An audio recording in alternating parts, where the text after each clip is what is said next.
Depuis 28 ans, Juliette Trollio, styliste et propriétaire Rixrax, est réputée pour être la spécialiste des boutons et tous les accessoires de couture. Les gens du cinéma, du cirque, du théâtre, de la décoration et les passionnés de la couture se pointent le nez à sa mercerie du Plateau Mont-Royal. Donc, on reçoit Juliette Trollio, donc propriétaire de Rixrax. Bonjour.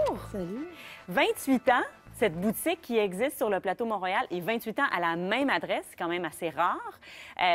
Évidemment, oui, vous avez l'air à hocher la tête, oui, là. Oui, en plein cœur du fameux Plateau Mont-Royal. Oui, on en reparlera après. Ce qui est intéressant, c'est qu'au départ, vous ne vouliez pas nécessairement ouvrir une boutique de boutons et d'accessoires de couture, vous vouliez ouvrir une friperie. Oui. Qu'est-ce qui s'est passé? Bien, il s'est passé qu'en louant ce local-là, oui? J'ai fait l'inventaire qu'il y avait là parce que la dame, elle avait de l'artisanat et tricot.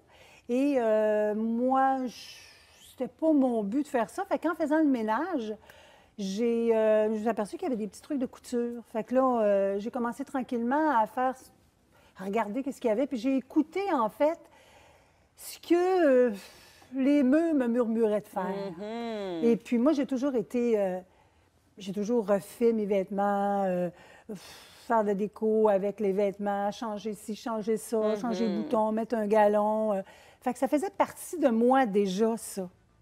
Alors, j'ai décidé de faire un commerce de fourniture de couture, accessoires, déco, tout ce qui est... oui, et là, on voit des images, là, vous avez vraiment de tout.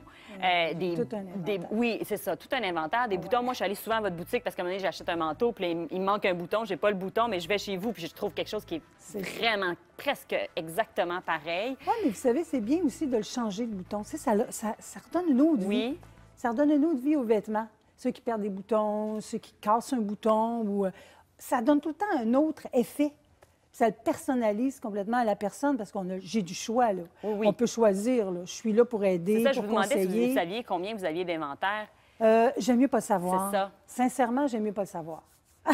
Ça me fait... parce qu'il y a tellement de choses. Oui. Mais ce qui est intéressant, c'est c'est que votre boutique s'appelle Rixrax, mais c'est pas un bric-à-brac, hein? Oh, pas du tout. Pas du tout. Non, vous tout êtes est bien rangé. impeccable. Et là, justement, là, quand on arrive chez vous, on fouille pas non plus comme ça. Là. Il y a quelqu'un, que ce soit vous ou sinon une de vos employés, qui vient nous aider, Bien sûr, bien qui sûr. nous guide. Moi, je dis toujours aux gens, apportez un morceau de tissu, votre vêtement, peu importe votre tricot, n'importe quoi qui fait que ça m'aide à visualiser. Ce qu'on cherche. Oui, parce que tout est une question de texture, de teinte. C'est ça qui m'aide à aller chercher dans mon inventaire. Puis là, je demande toujours aux gens, c'est quoi vous cherchez? Une boucle de ceinture, de la dentelle, du ruban, des boutons, une plume, une fleur. Fait que là, je dis toujours aux gens, dites-moi ce que vous voulez, puis moi, je vais vous guider. Puis en même temps, mais si vous avez la pièce en question, mais je peux les conseiller parfaitement, là. Puis je peux leur dire, bon, bien, est-ce que vous aimez ça ou ça? Oui. Tu sais, c'est comme ça m'aide. Et justement, comment vous les faites pour les trouver, trouver toute cette marchandise? Après toutes ces années, oui. Moi, j'ai cherché beaucoup de fournisseurs qui avaient beaucoup à Montréal. Oui. Et par la suite, c'est les fournisseurs qui me trouvent, qui me cherchent. Et puis là, bien, c'est sûr que là, j'importe d'Europe, j'importe des États-Unis, surtout d'Allemagne et d'Italie. En ce moment, beaucoup d'Allemagne et d'Italie. Ouais. Et là, c'est comme ça que j'ai grandi mon inventaire. Là. Tu sais, c'est intéressant parce que je discutais avec des amis qui viennent de l'Ontario, puis ils me disaient, en Ontario ou à Toronto principalement, des boutiques comme ça, d'artisans comme vous, là, tellement spécialisés, ça n'existe plus.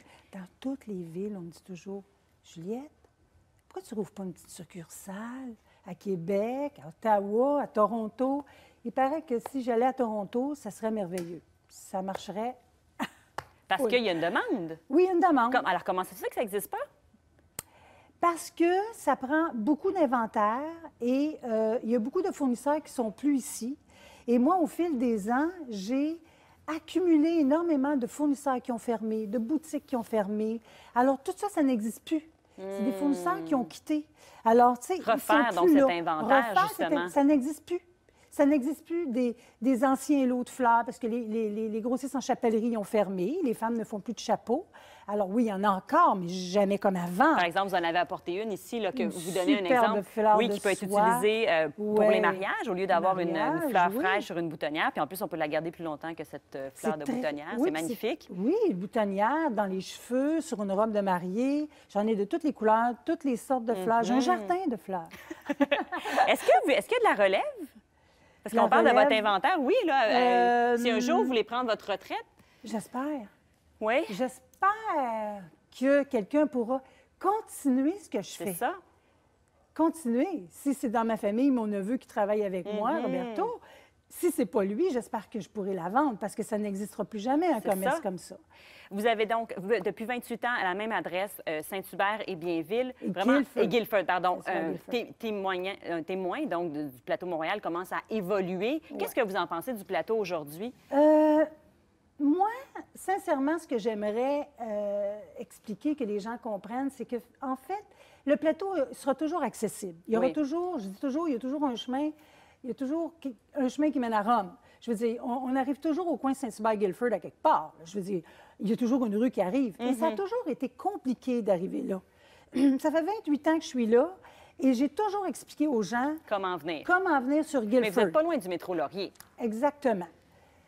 Mais l'autre point de vue, que les gros changements qu'il y a Oui. eu, je considère que si les plans urbains avaient été bien faits, alors à ce moment-là, personne ne se plaindrait. Et si les commerçants se plaignent aujourd'hui, Oui. c'est une question d'emploi. C'est une Parce que là, question en de fait, ce que revenu, c'est vous notre faites- job. C'est ça, vous faites référence au changement de circulation du D'urbain- maire Ferrandez, urbanisme, c'est qui a ça. fait beaucoup jaser les Ah, commerçants trop. sur Mont-Royal et sur Saint-Denis, mais vous n'êtes pas très loin non plus, donc vous pouvez aussi en souffre souffrir. tous, C'est on ça. en souffre tous. Bien, merci beaucoup d'être venu nous en parler. Alors, j'invite les gens à venir voir au 801 Guilford. Vous l'avez dit Merci. sur Saint-Hubert, mais c'est pas très loin du métro Laurier. Merci. À côté.